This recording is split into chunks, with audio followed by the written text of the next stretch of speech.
ECU? R. Do you bleed purple and gold? Are you ready to hoist the colors? Hoist the colors! It's time for the most in-depth look into the world of ECU athletics. Welcome to Hoist the Colors with your host, Stephen Igo on 94.3 The Game. Watch the show live on Facebook and at 943thegame.com. Here's Stephen Igo.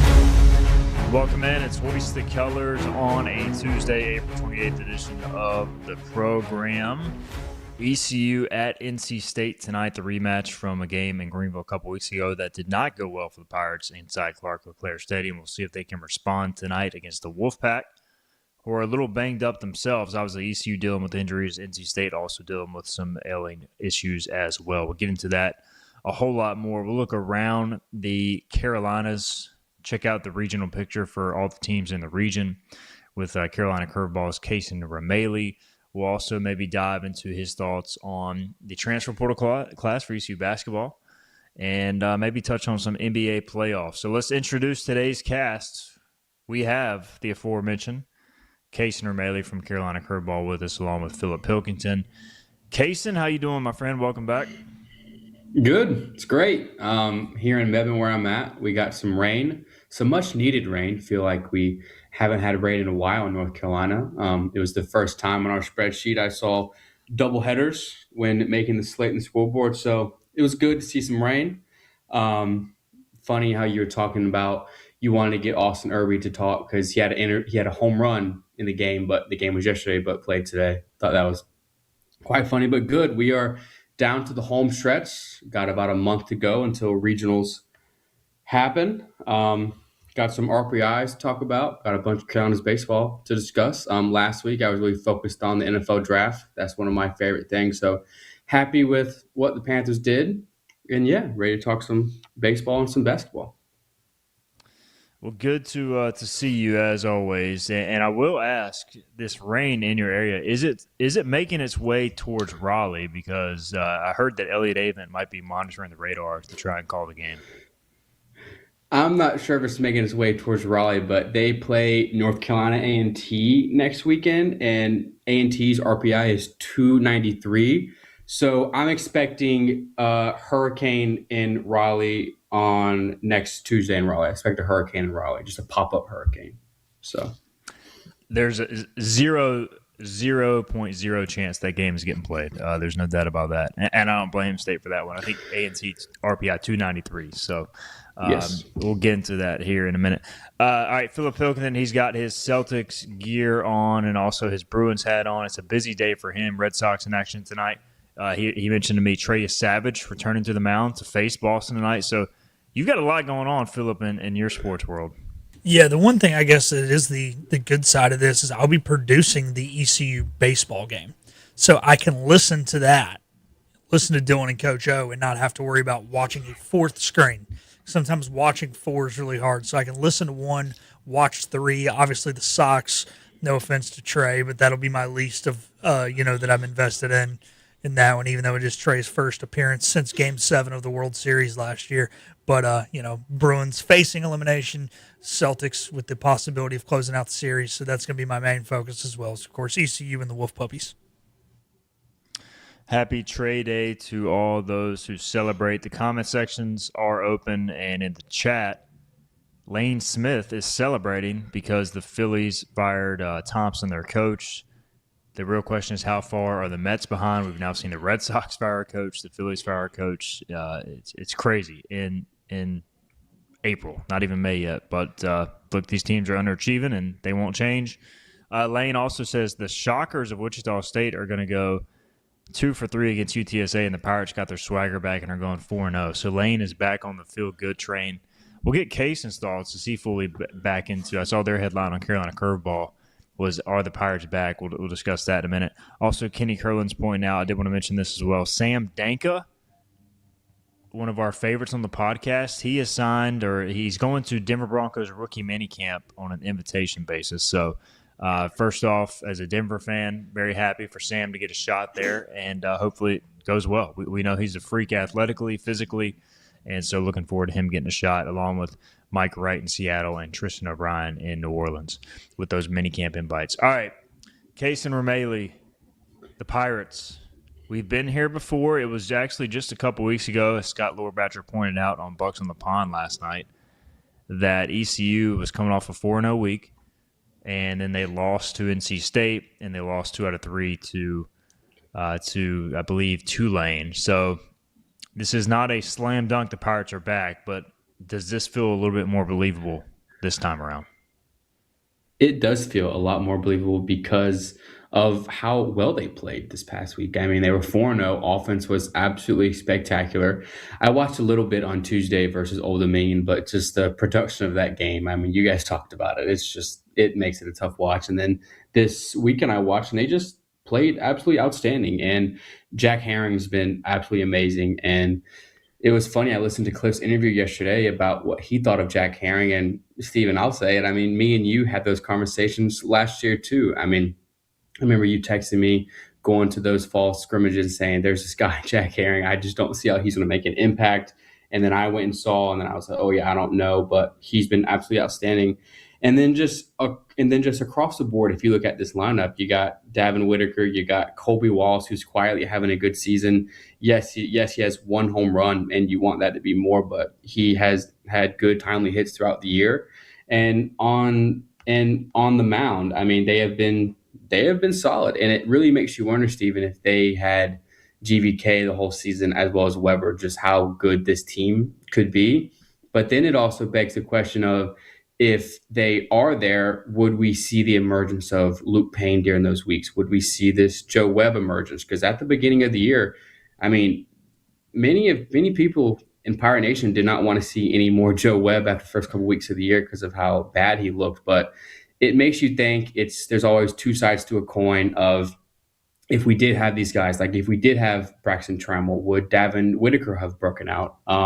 Jeff Sabater, we can go back and forth, but one thing about Cliff Godwin programs, guys are going to step up when needed, and I think that has been kind of the mantra of this season because of the injuries. Guys have stepped up in big moments, and it showed as they go 4-0 in the week. Yeah, I said even when Webb was going through his struggles, and it was bad to start with, you could tell he just was pressing on the mound, trying to do too much. I was like, this team is too invested in Joseph Webb. Like, he's going to have to turn it around for them to be good on the mound. Now, I didn't expect him to have to throw every game, but the injuries have obviously kind of put ECU in that situation. But even kind of dealing with this recent soreness of Sean Jenkins and working through that, I think he's back now. He should pitch tonight in some capacity. We'll see how long, but it does make you wonder, man, if you had GVK, if you had Weber eating up those, let's say, 10 innings per week, and then think about how much less pressure that would take off the next guy and the next guy. And I think you would have a complete staff. That's why I always said I was bullish on this pitching staff and ECU being an Omaha caliber team if they were healthy in a regional. Now, unfortunately, unless you get Weber back, and it sounds like they're shooting for the conference tournament, we're looking a little ahead here, Phillip, but it's you're probably going to have to sweep a regional. I just don't really see a scenario where this team has the pitching depth to, at that time down the line, fight to the loser's bracket. I just don't think there's enough arms unless Webb pitches every game. Yeah, I mean, maybe you could get away with being in the winner's bracket and dropping Game 6 and having to play 4th and win Game 7, right? Because that team would have come through the loser's bracket. But I think the only way that even happens is if you have 100% healthy Sean Jenkins, and you can get 6 out of Jenkins that weekend, maybe 4 out of Weber, and then, you get a moderately healthy Nick Moran, and you have a good start from Ryan Towers in there. And, that's a lot of ifs. So going back to your original comment, Stephen, yes, you're probably going to have to sweep. And if you don't sweep, it would have to be, again, a Game 6 loss, a lot of low-scoring baseball games where you do get a good outing out of Ethan Norby, a good outing out of Ryan Towers. Now, the great thing is, this was the first time, it seems like ever in East Carolina history, that seemed like there was a true midweek starter in Ryan Towers, and now he is able to slot into the weekend and has pitched pretty well with the exception of his all-hitter at UTSA. So, and everybody is entitled to one bad outing. We're not going to, tar and feather Ryan for that, especially with the way that he handled it in such a mature way. But, this whole Joseph Webb thing, man, it's funny. We all sat here, the 3 of us for the season, say, this guy's going to call his own pitches. How long is Cliff and AK going to let this happen? And boy, was it ugly to start. And just the first outing was at UNC Wilmington, where the dugout was calling his pitches. His body language changed on the mound. His way to fight back out of, bad counts changed immediately. And it just showed, man, that, you don't have to do the mental side of things. All he's got to do is worry about the physical side, and he's a damn good pitcher when that happens. So, unfortunately, the whole calling his own pitches didn't work out. It would have been a cool story. But here we are, and now, like you guys said, combination of trust and health right now, he's our best reliever. Now, obviously, if Sean gets back to Sean, he'd probably be number 2, but that's a great 1-2 punch to have coming out of that bullpen.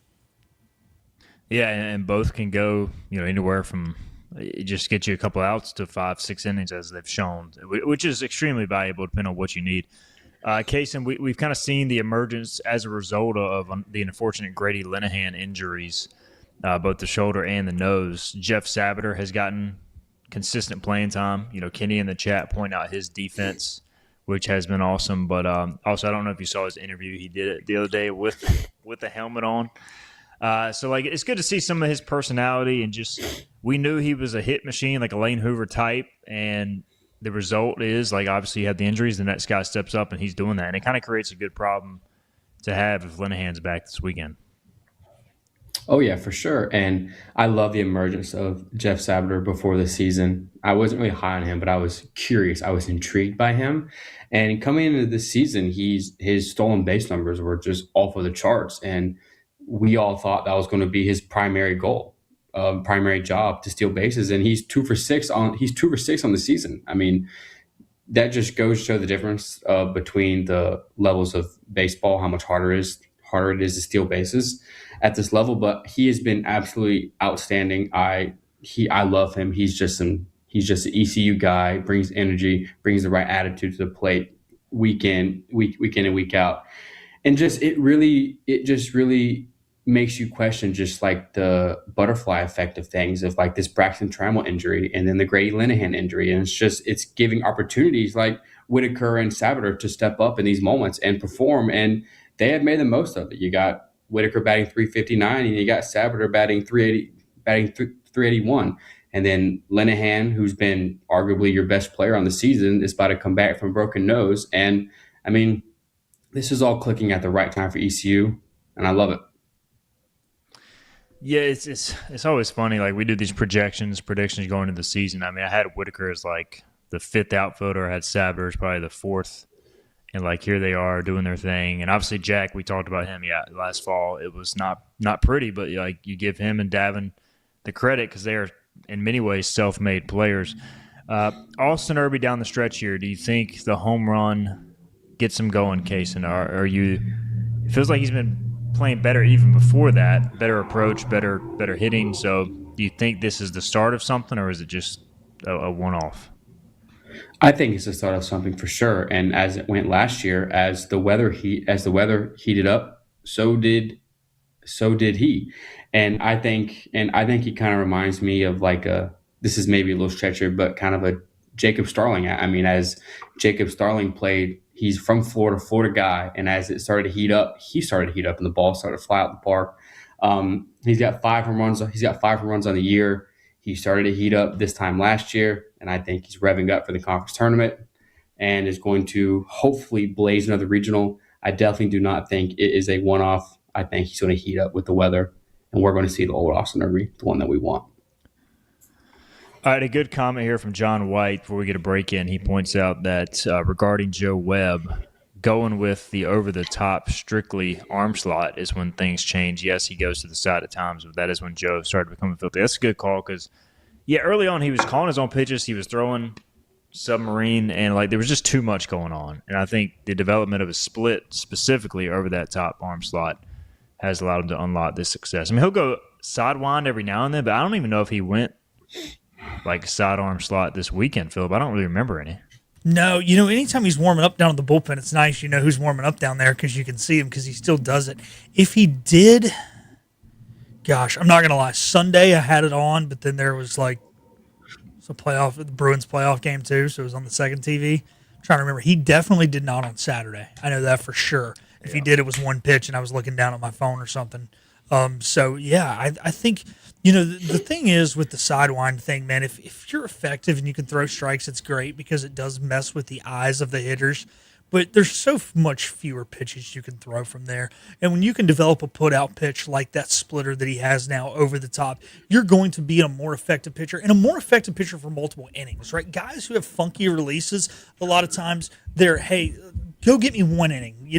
We're really changing the view of these batters who've been seeing an over the top kind of guy. But to see the same batter twice in a game or twice in a weekend, you don't want that unless you're just really, really effective from that. And so few guys are. Over the top is what's going to make him a great pitcher. It's what's going to allow him to appear multiple times in a regional, in a super regional, and possibly beyond. That side stuff, hey, it's cool. It looks fun. It's not something you can do for 5 innings. All right, let's get a break in. We'll come back. We'll talk about the NC State game. How should ECU approach this game? Both the Wolfpack and the Pirates have big weekend series ahead. So who does this game mean more to? That's a question I'm going to ask Cason and Phillip. I don't really know the answer. We'll discuss that, debate that, and talk about ECU's approach, the ramifications of the game, and more. This is Hoist the Colors on a Tuesday. You know what the problem is with standard belts? Usually you have to choose between too tight or the opposite, too loose. But with Anson Belt and Buckle, you don't have to choose. We got rid of the holes and instead have a track system designed for micro-adjustability. That way you can enjoy a perfect fit every time. Anson Belt and Buckle. Find your perfect fit today.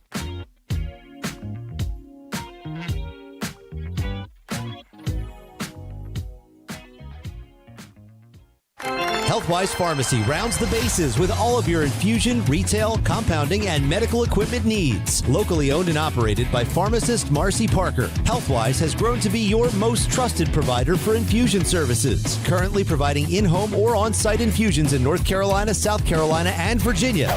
Visit Healthwise Pharmacy at 615B South Memorial Drive or call 252-295-0059 to speak to a patient service representative to find the option that best suits your needs. The best burgers around. Everyone loves a thick, juicy, and fresh burger. Tiebreakers does real burgers better than anybody. And don't forget about the cheese sticks, fresh salads, and more. So don't just go to any burger-themed restaurant chain. It's time to break the chain and eat local. Tiebreakers, burgers and sports at its best. Go Pirates! Arrgh! In this age of globalization, we've learned that bigger isn't always better. Ever tried to get phone help from a big corporation from a real person? Right. That's what's so nice about Phelps Chevrolet. After more than 50 years serving our community, Phelps remains family-owned and operated. Mike, Daryl, Wave, West, Alan, and Clay deliver hometown service and integrity, same as always. They share your experience, they share your values, and they are ready to help with any motoring need. Come get you one. Daughtridge Gas and Oil has been your dependable propane supplier for 95 years. Their trained technicians can service and properly install all your propane and natural gas appliances. Plus, Daughtridge Gas and Oil is your backyard expert with fire pits, grills, smokers, and more, including quality outdoor furniture at their Greenville Patio and Hearth Shop at 1901 Charles Boulevard. Go by and see the knowledgeable staff at Daughtridge Gas and Oil for propane delivery or call 756-1345. You have a choice when you invest in insurance, and when you choose First State Insurance Advisors, you're working with people you can trust. Clark Stallings has deep ties in the community. His team, including Keaton Smith, Regina Asby, Phil Leyva, Max Joyner Jr., Max Joyner III, and Ginger Smith, provides knowledgeable and professional advice. First State Insurance Advisors is an independent insurance agency. They offer all types of personal insurance as well as various types for business. Call or email First State Insurance Advisors today. We want to be your Every trusted ECU choice fan's agency. one stop for all things ECU athletics. This is Hoist the Colors with Stephen Igo on 94.3 The Game. Segment 2 here, HTC on a Tuesday, game day for ECU at NC State. It'll be a 6 o'clock first pitch.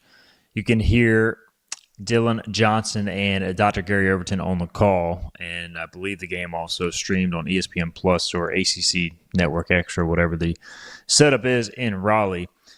So, big game, obviously, in-state rivalry game. We've got Cason Remaley and Philip Pilkington here. I think for ECU, Your pride, obviously, you kind of got, punched around, slapped around at home, whatever term you want to use, earlier a few weeks ago. So your pride should be you want to bounce back today. It's an important game.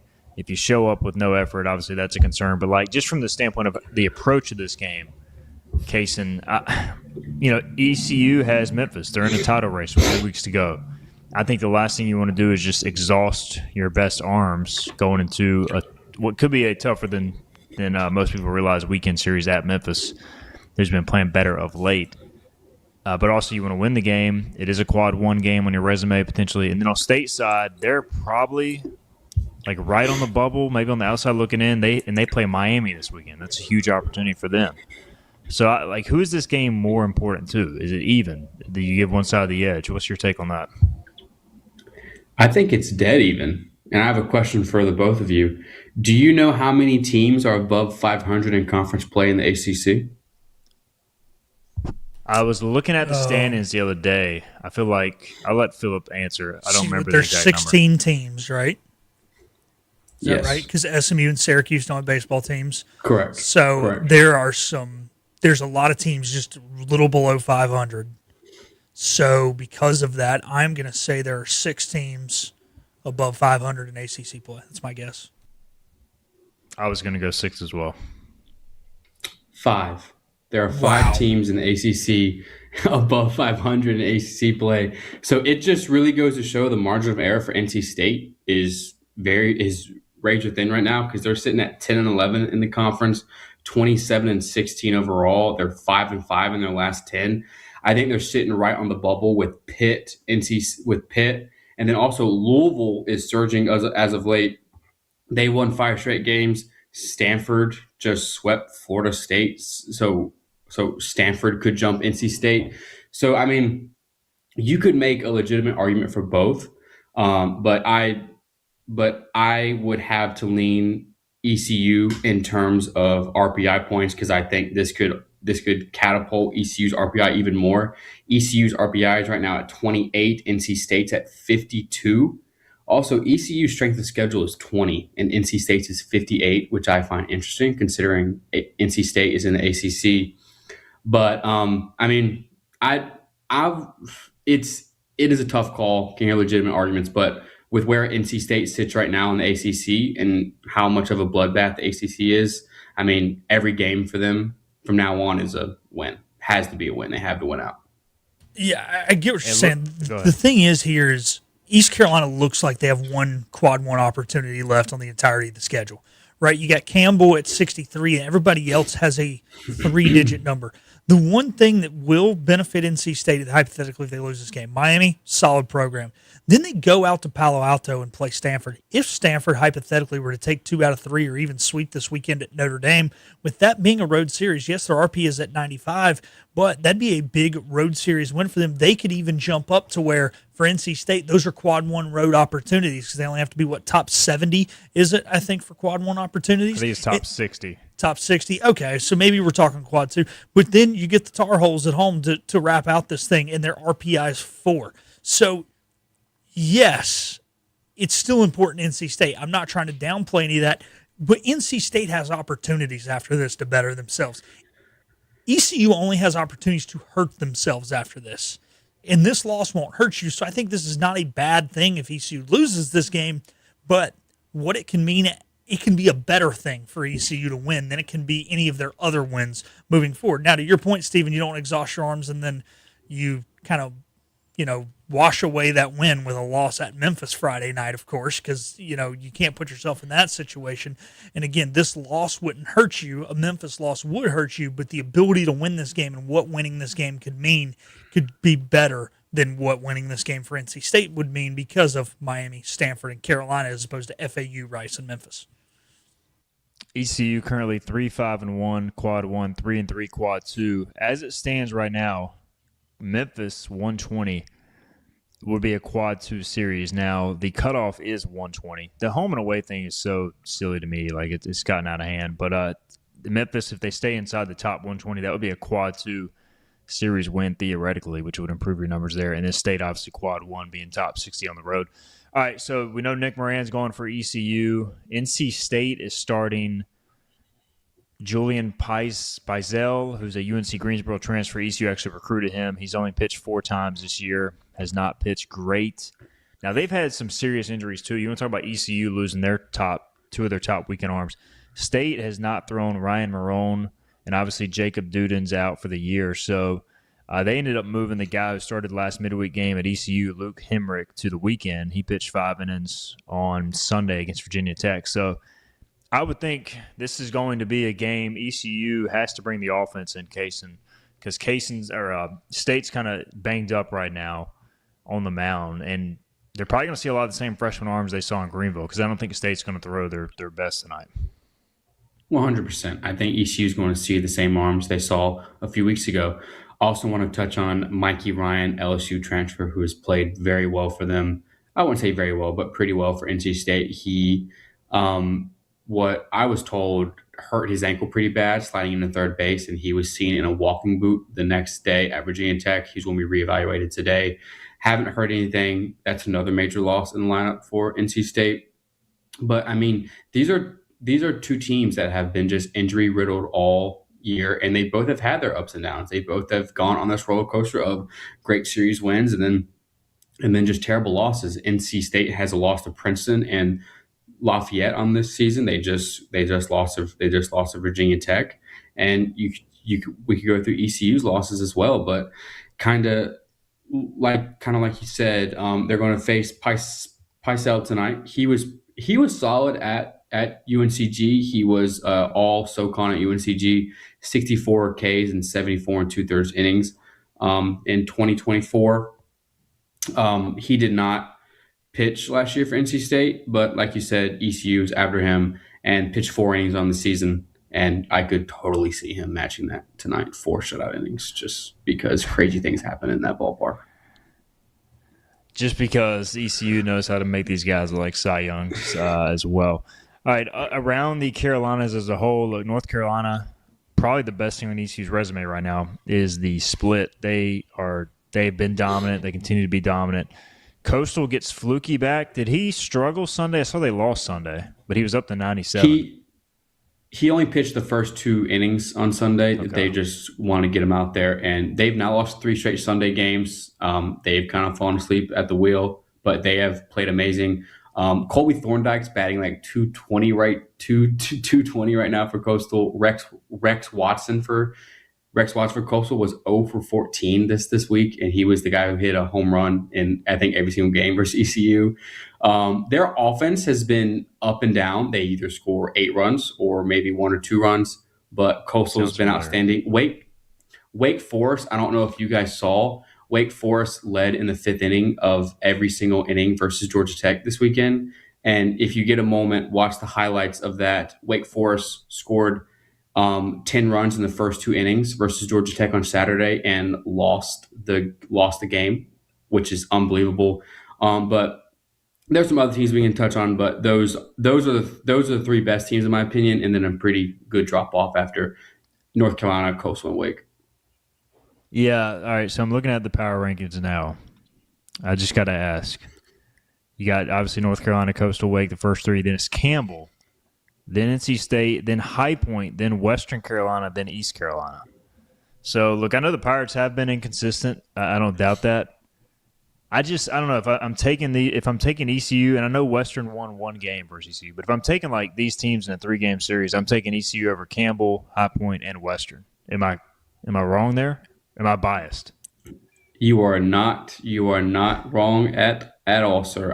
I think the one thing holding over ECU's head is the wins that Campbell and Western have. High Point, I would take ECU in the series. Western does have a 2-game lead in the SoCon, and they're right now looking at a 3 seed in a regional, which is really cool. Campbell dominating the CAA. The CAA is not good this year at all. They're 20-4 in the CAA, have a 5-game lead, 7-game lead in their division. No one's touching them.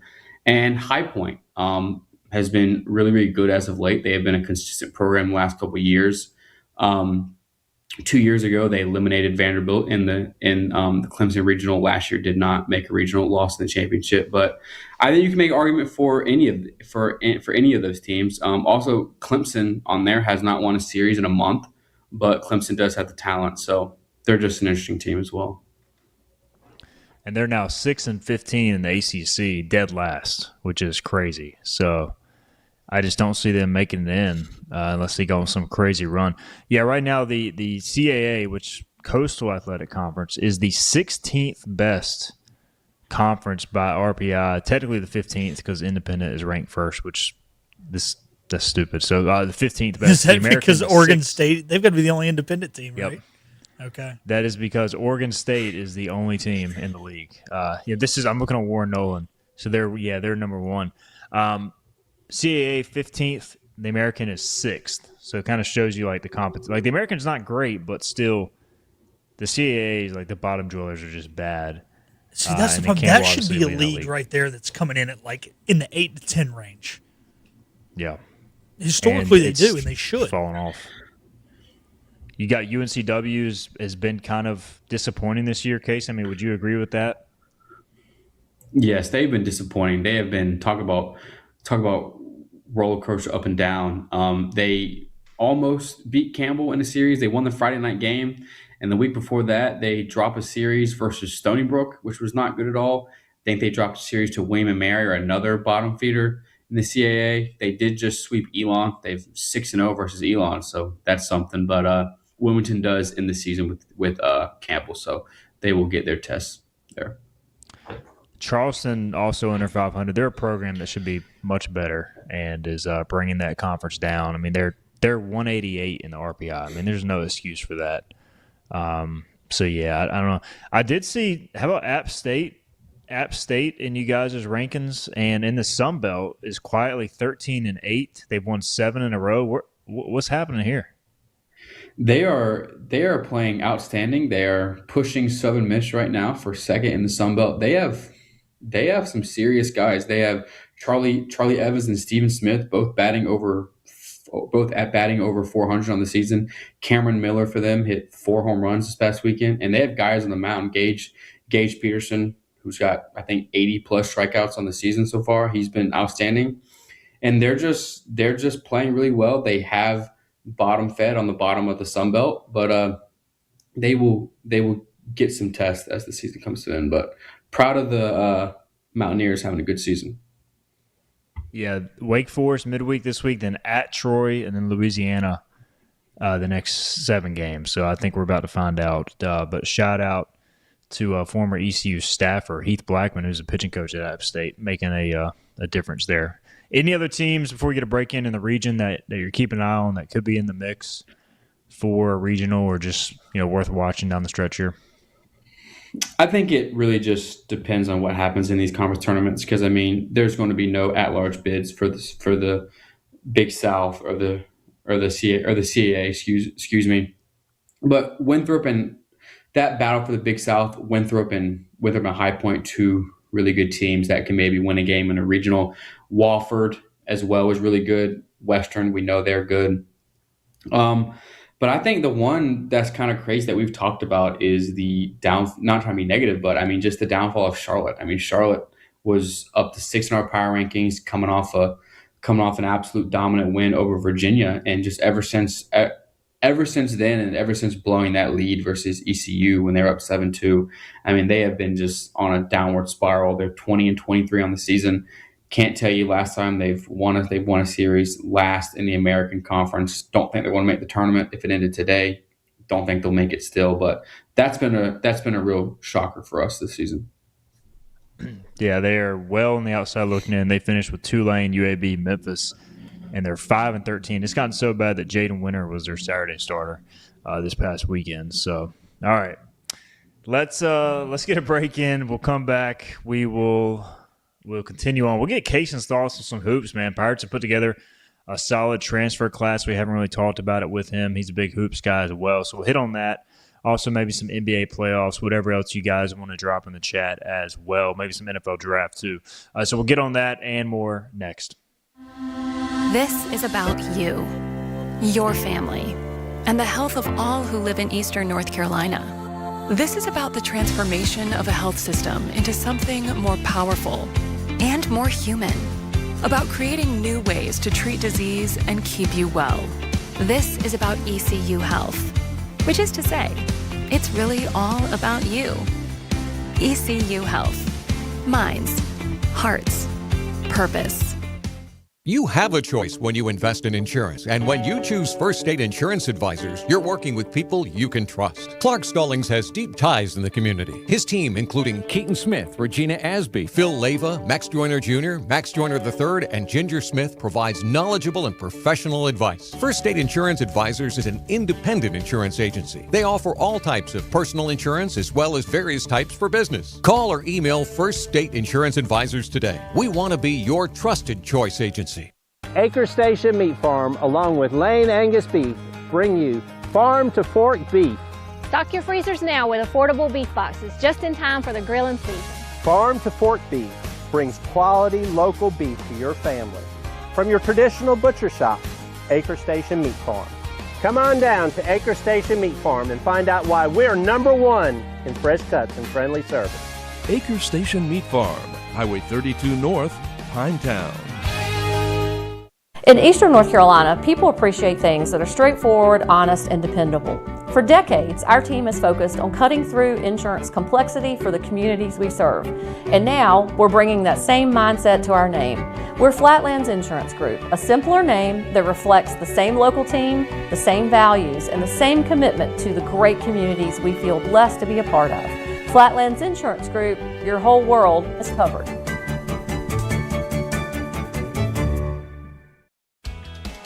Make every day electric on the Kawasaki Electro 20 electric balance bike. Maximize the fun with long run times, impressive top speed, and Kawasaki build quality. Easy adjustability and smooth handling make everyday riding more enjoyable. And the standard MTB type tires provide off-pavement capability. The Kawasaki Electro 20 is the electric balance bike that's built to rip. Go to Ron Ayers Motorsports, Memorial Drive north of the airport, Greenville.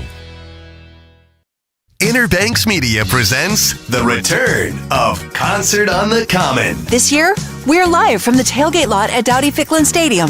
Kicking off this year's concerts, it's the Embers featuring Craig Willard. What you do to me feels like poetry. Join us Thursday, April 30th, starting at 6 p.m. for Concert on the Common live from the tailgate lot at Dowdy-Ficklin Stadium. Details at concertonthecommon.org. All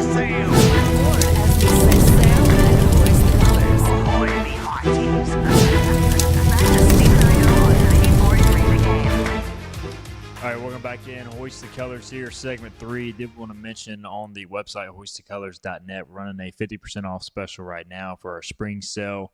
I dropped our stock up 5 returning players who saw their profile raised in spring practice report this morning. I also have our projected depth chart. So obviously, if you're a fan of the show, check out our written side where we dive more into the weeds of roster construction, recruiting, VIP intel behind the scenes, 50% off hoistthecolors.net right now. That'll carry you through next football season and beyond. Speaking of some scoops, basketball has picked up some transfers. Let's bring in Cason Remaley back in and Philip Pilkington.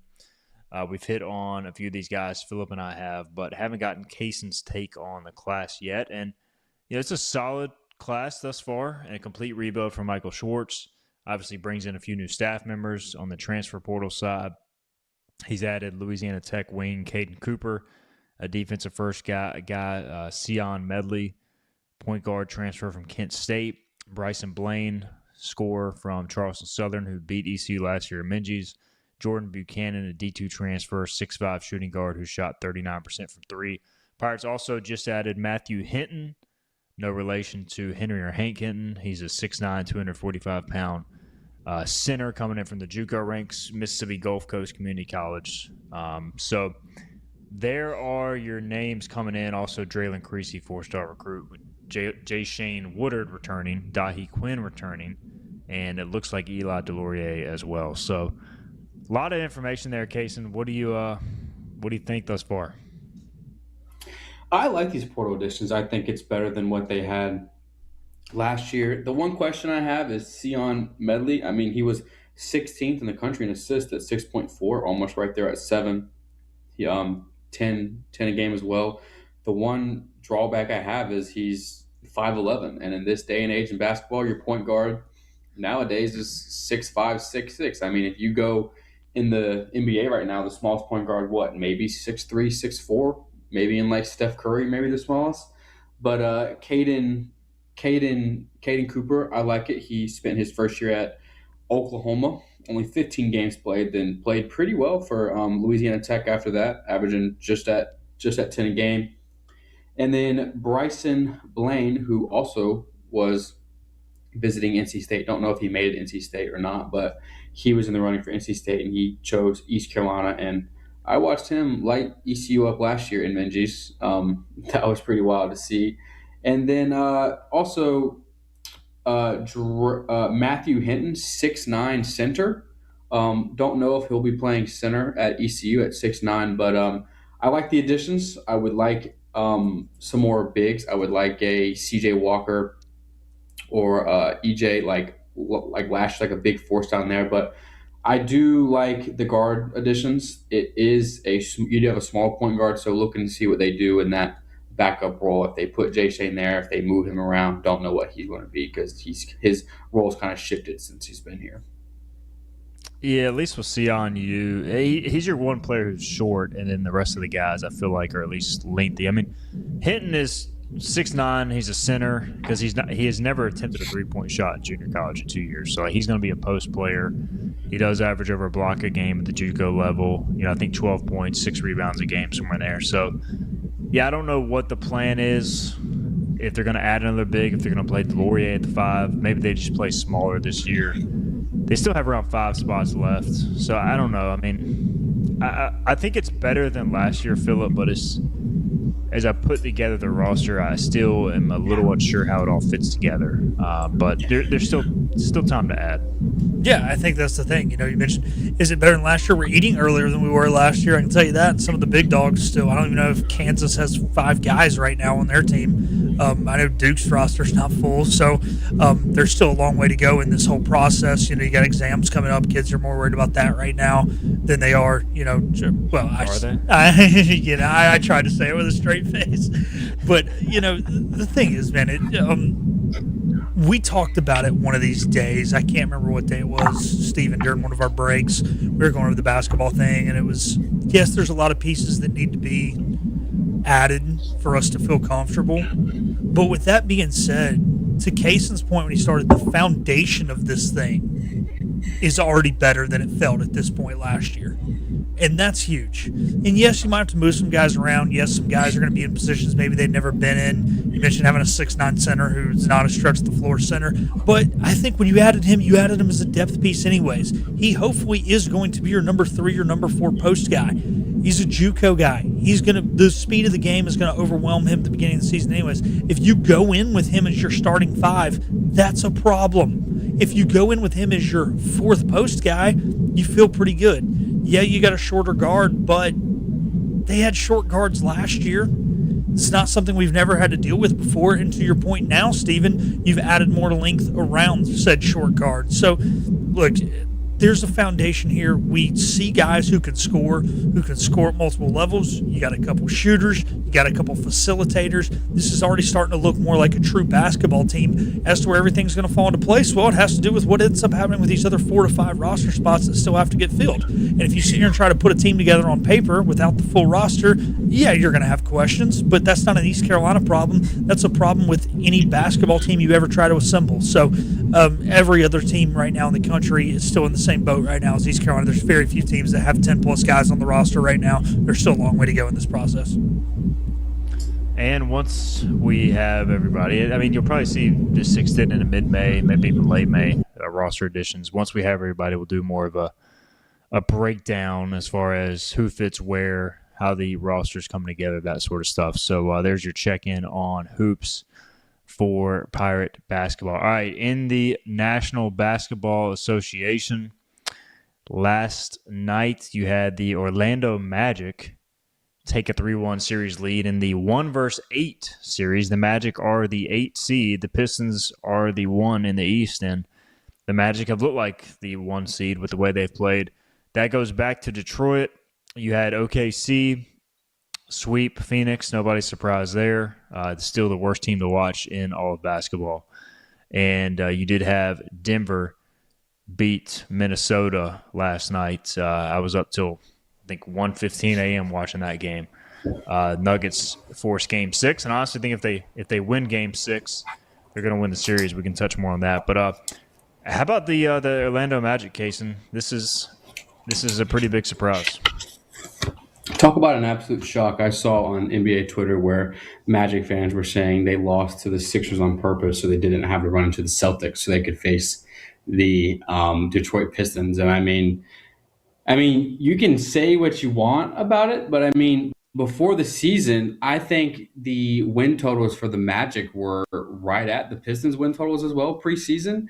I mean, this Magic team has talent. I mean, Paulo Banchero has been playing outstanding in the playoffs. Franz Wagner's been great in the playoffs. I mean, and outside of Cade Cunningham, there's not a clear second scorer, and I think that has really shown its head this postseason. Excuse me, because when he's not on, who are you going to? Tobias Harris, Jalen Duran has been non-existent for them. And another series that I have liked is Knicks Hawks. I mean, talk about the Hawks coming out of nowhere. I mean, Trae Young is the future, and then they go, no, he's not. Jalen Johnson is, and I mean, takes him to the 6th seed, tied with the Knicks 2-2. And as you said, the Nuggets. I mean, I really don't know what to say. I texted you that last night. Just very disappointed in how the series has gone. But I mean, I definitely think the window's open. I mean, horrible injury to Dante DiVincenzo. You just hate to see it. He's going to miss next year for sure with the Achilles. But the door is open for the Nuggets.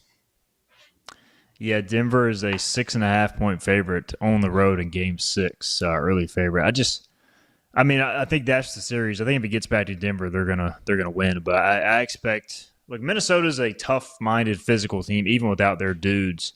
I think they kind of held back last night, and they're gonna empty the chamber in Game 6. And if Denver can withstand that, I like their chances going back home in Game 7. But Spencer Jones, he's got the ugliest 3-point shot in NBA, but he made 4 or 5 last night. Mr. LinkedIn for Denver. He's the only NBA player who updates his LinkedIn page.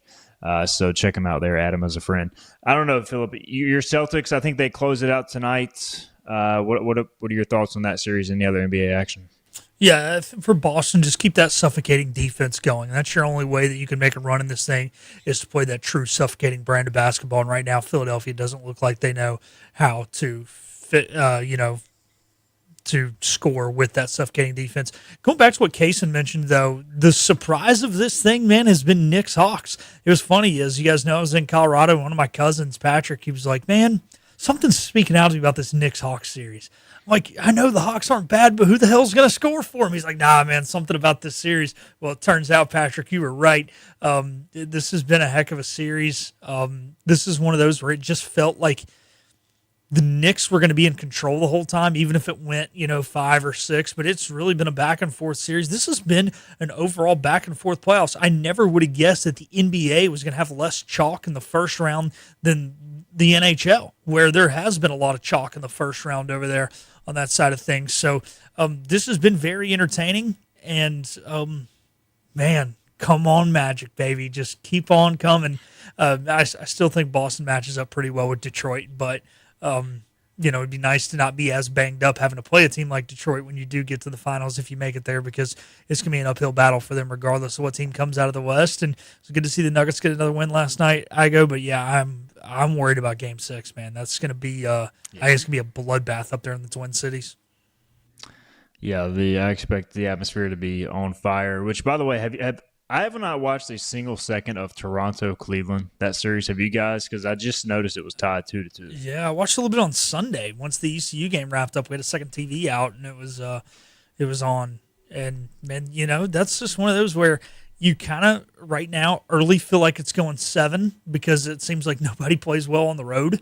in that series, so that's kind of how it feels. But the games have been close enough, at least these last two, where you feel like, hey, maybe it will be a series at the end. But right now, it's just bet the home team money line every game. Sounds about right. All right, let's get our final break in. We'll come back. We'll get Cason's thoughts on the NFL draft from a Panthers perspective, hit on that, and maybe his take on Anthony Smith going to the Cowboys. We'll wrap up the show with that after this. Get ready to bring on the savings at Greenville Toyota with major deals on brand new Toyotas like a Camry, $229 a month, or RAV4, $279 a month. Now's your turn to save at Greenville Toyota. In Eastern North Carolina, hard work matters, and it always has. At Flatlands Insurance Group, we've been showing up for our neighbors since 1963, helping families and business owners navigate change, weather tough seasons, and keep moving forward. Decades later, our purpose hasn't changed: to help protect what you've poured your time and energy to, from your home to your health to whatever comes next. Flatlands Insurance Group, your whole world covered.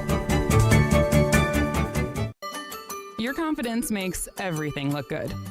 You see the world in vivid color, not black and white. Swing through your neighborhood Fantastic Sam's Cut in Color and let our experienced stylists take you from everyday to extraordinary. Fantastic Sam's hair salons are locally owned and operated. Our full-service salons are conveniently located in Goldsboro, Kinston, Greenville, New Bern, Jacksonville, and Calabash. Stop in today at Fantastic Sam's, where the possibilities are endless.